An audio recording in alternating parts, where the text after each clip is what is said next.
Hai, apa kabar semuanya? Semoga kabar Anda baik-baik saja. Terima kasih karena sudah memberikan support dan juga kesetiaan Anda untuk membangun channel Codot Film. Yuk kita lanjutkan alur ceritanya, sambil siapin kopi dan cemilan, setting suara volume full. Gasken. Serangan Snea. Wajah Shebe yang sedikit berubah saat dia melihat dokter peri kecil, yang seluruh tubuhnya tiba-tiba memancarkan aura aneh. Ekspresi sombong di matanya menghilang. Yang tersisa hanyalah kesungguhan yang tidak bisa disuarakan. Dari aura aneh yang dipancarkan dari tubuh orang lain, dia bisa merasakan benang kematian. Tubuh racun yang menyedihkan. Sepertinya yang dikatakan pelindung Tai itu benar. Kamu bisa mencapai tahap ini pada usia seperti itu hanya karena kamu mengandalkan benda ini.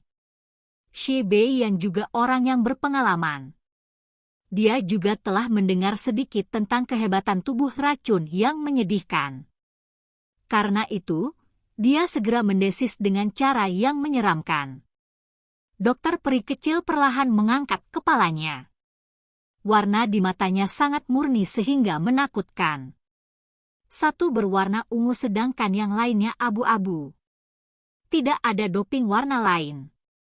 Sekilas memberi seseorang perasaan dingin dan acuh tak acuh. Di bawah sepasang mata yang aneh ini, hati Shebe yang tanpa sadar melompat terlepas dari kekuatannya. Mata abu-abu ungu mengamati Shebe Yan. Namun, dokter peri kecil tidak membuka mulutnya. Dia dengan lembut mengepalkan tangannya yang halus. Jari-jari 100 kaki di sekelilingnya mulai berfluktuasi secara intens. Itu segera berputar dan membentuk sangkar yang tidak terlihat.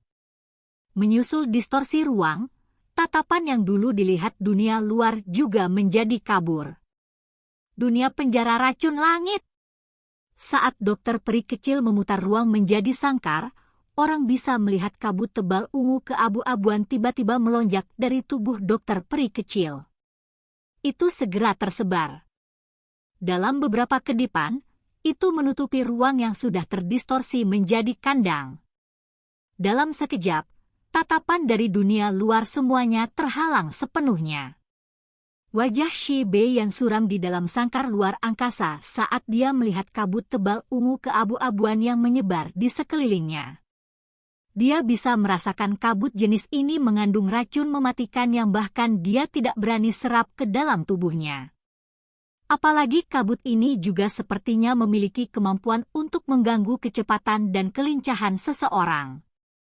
Dia menemukan bahwa tubuhnya menjadi jauh lebih berat setelah penyebaran kabut racun ini. Sungguh gas beracun yang menakutkan, itu sebenarnya mampu mencemari energi alam di dalam ruang tertutup ini. Dengan cara ini, seseorang tidak akan berani secara acak menyerap energi di dunia saat bertarung. Ini berarti seseorang hanya bisa menghabiskan kekuatannya tanpa bisa mendapatkan pengisian ulang apapun. Jika ini berlangsung terlalu lama, akhir seseorang pasti akan sangat buruk. Benar-benar taktik yang keji. Tubuh racun yang menyedihkan memang merepotkan untuk ditangani. Mata Shebe yang gelap dan dingin menyapu kabut ungu keabu-abuan yang menyebar di sekelilingnya saat dia berbicara di dalam hatinya dengan suara yang dalam. Jantungnya segera tergerak dan ia menutup pori-pori di sekujur tubuhnya. Lapisan duki yang kuat benar-benar menutupi tubuhnya untuk mengisolasi dirinya dari kabut abu-abu ungu itu. Namun, setiap kali tubuh racun yang menyedihkan meletus, itu akan menghasilkan letusan lengkap tubuh racunmu selangkah lebih dekat.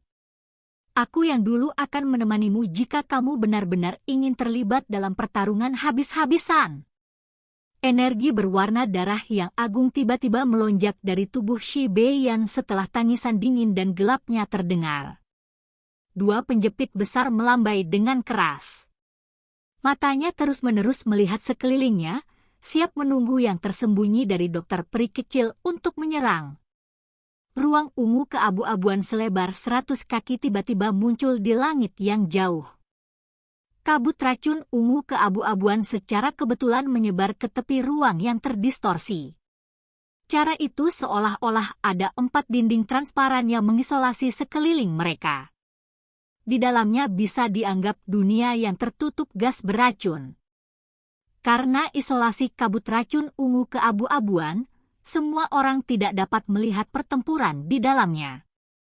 Meskipun Xiao Yan mencoba yang terbaik untuk menggunakan persepsi spiritualnya untuk memindai bagian dalamnya, persepsi spiritualnya akan dipantulkan kembali ke tempat di mana ruang terdistorsi.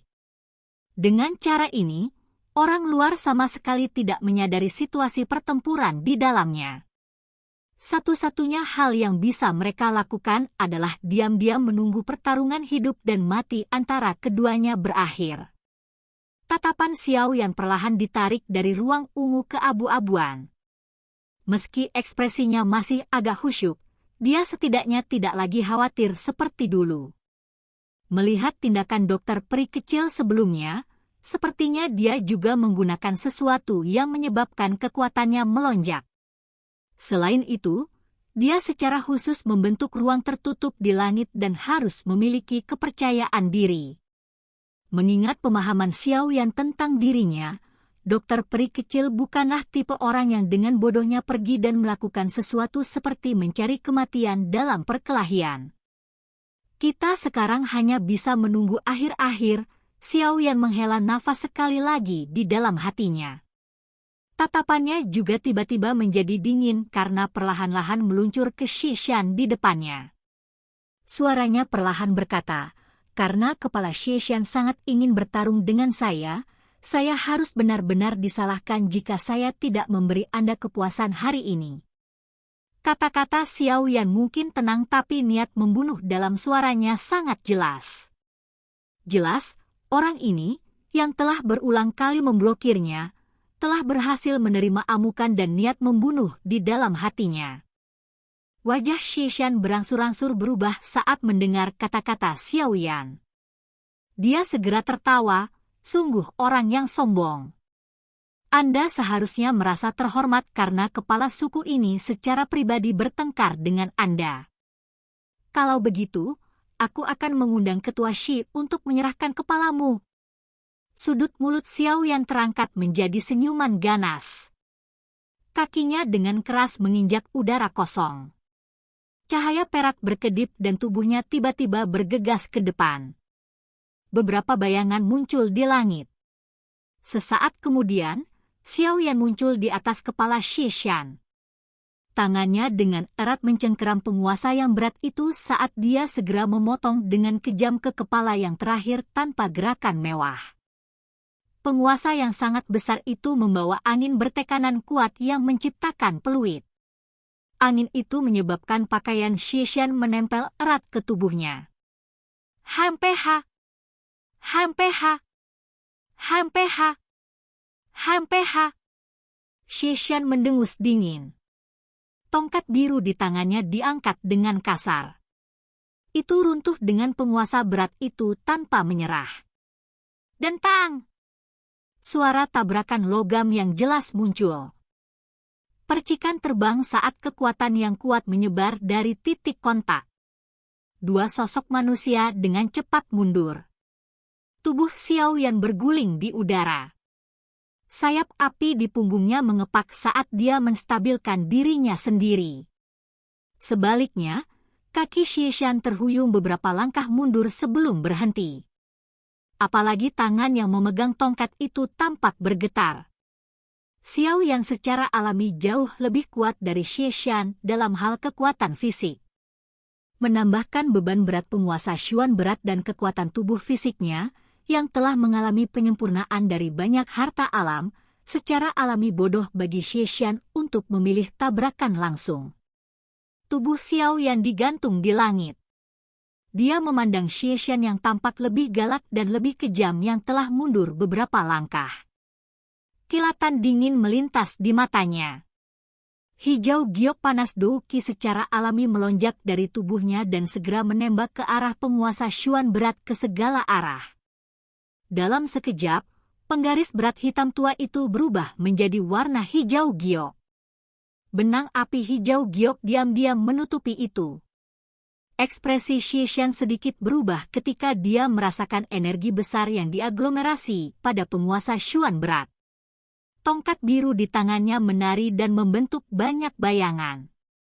Dou Qi yang kuat dengan cepat beredar di tubuhnya. Akhirnya, itu mengikuti nadinya dan dituangkan ke dalam batang. Setelah Dou Qi dituangkan, ukuran tongkat biru sangat melonjak. Itu tampak seperti pilar biru. Dari kelihatannya situasinya, sepertinya mereka berdua menggunakan teknik Dou yang cukup kuat. Para ahli di sekitar mereka buru-buru mundur saat melihat pemandangan ini, takut terlibat. Warna hijau giok pada penggaris menjadi lebih pekat. Pada saat tertentu, mata Xiao Yan tiba-tiba menjadi lebih tajam. Kedua tangannya dengan erat menggenggam gagang penguasa dan pembuluh darah di lengannya berdenyut.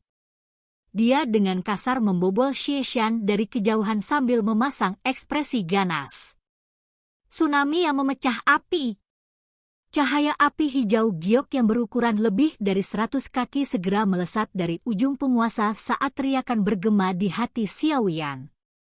Udara berfluktuasi berulang kali dimanapun api menyala.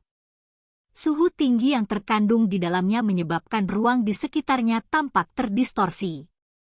Tongkat gemetar surga. Mengikuti cahaya penguasa yang melesat dengan angin panas dan energi yang kuat, Xishan mengatupkan giginya dan tiba-tiba melambaikan tongkat biru di tangannya. Itu membuat ritme gemetar yang aneh di tengah cahaya biru yang menusuk saat itu dengan keras menghantam cahaya penggaris. Bang! Penguasa bersinar dan cahaya biru langsung terjalin di depan tatapan yang tak terhitung jumlahnya. Ledakan seperti guntur segera bergema di langit. Riak energi intens yang mengandung gelombang api panas melonjak keluar dari titik kontak. Itu menyerang Xishan sampai dia mengeluarkan erangan teredam. Tangan yang memegang tongkat biru mengeluarkan asap putih dengan suara cici. Namun, dia dengan paksa menggertakkan giginya dan terus memegangnya. Tubuhnya bergerak dan dia mundur dengan tergesa-gesa. Api aneh yang terkandung pada cahaya penguasa menyebabkan dia menderita kerugian besar dalam tabrakan ini. Xiao Yan tertawa dingin saat melihat Xishan mundur. Tatapannya beralih ke ruang tertentu saat cahaya perak berkedip di bawah kakinya. Dalam beberapa kilatan, dia muncul di depan Xishan. Dia mengangkat penggarisnya yang berat dan dengan kasar menyapunya. Tubuh Xishan buru-buru mengeluarkan dan memurnikan kekuatan panas yang menjengkelkan itu. Kakinya tergelincir dengan cara yang aneh ketika dia merasakan angin, memungkinkan dia untuk menghindari serangan itu. Setelah menghindarinya, tubuhnya sekali lagi mundur. Tatapannya melayang dan berhenti di tempat aslinya ketika dia mundur tetapi tidak melihat Xiao Yan mengejar. Dia langsung mengeluarkan tawa dingin itu. Namun, sosok kecil yang manis tiba-tiba muncul di belakangnya sementara tawa dingin itu masih ada di tenggorokannya. Suara yang jelas terdengar. Haha, makan pukulan saya. Suara jernih lembut itu baru saja terdengar ketika kepalan kecil pucat langsung melesat. Cahaya ungu berkedip-kedip di kepalan tangan. Itu berisi kekuatan yang menakutkan. Kejutan melonjak ke mata Xishan ketika dia merasakan kekuatan menakutkan yang tiba-tiba muncul di belakangnya. Dia dengan paksa berbalik dan menggunakan tongkat biru di tangannya untuk menahan dadanya. Bang! Tinju kecil itu dengan kuat menancapkan tongkat biru itu. Namun, sebelum Xishan bisa menghela nafas lega, suara retakan menyebabkan hawa dingin menyebar ke seluruh tubuhnya. Orang bisa melihat bahwa batang biru, dengan kekerasan yang tidak lebih lemah dari baja, retak saat ini. Tinju kecil itu melewatinya dan akhirnya mendarat di dada Xishan. Silahkan pergi ke. Oke guys, jangan lupa like, comment, share, and subscribe di channel Codot Film. See you next video, peace out and bye-bye.